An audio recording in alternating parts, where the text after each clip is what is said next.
નવસારી જિલ્લાના ખેરગામ તાલુકામાં એક ગામમાં સગીર પર સામૂહિક દુષ્કર્મની ઘટના પ્રકાશમાં સામે આવી છે। આ મામલે પોલીસ દ્વારા સગીરની અટકાયત કરવામાં આવી છે, જ્યારે અન્ય બે લોકો ફરાર થઈ ગયા અને આરોપીને વોન્ટેડ જાહેર કરવામાં આવ્યો।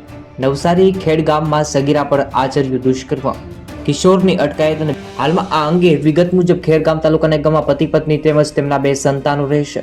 આ ગામમાં પરિવાર મજૂરી કરે છે, જેમના બે સંતાનો પૈકી સગીર વયની દીકરી પર સામૂહિક દુષ્કર્મની ઘટના અંગે પોલીસ ફરિયાદ નોંધવામાં આવી। પોલીસ ફરિયાદમાં જણાવ્યા પ્રમાણે આજથી 2 મહિના અગાઉ મિલન પટેલ અને તેમજ એક કિશોર સગીરાને અવારનવાર આ જગ્યાએ છેડતો હતો અને મિલન અને હિરેન સગીરા પર દુષ્કર્મ આચર્યું હતું।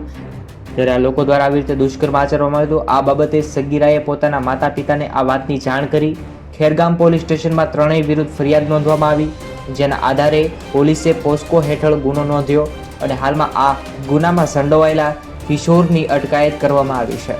ખરેખર આ જે સમાચાર સામે આવ્યા છે તેને લઈ તમારે શું કહેવું છે કોમેન્ટ કરો।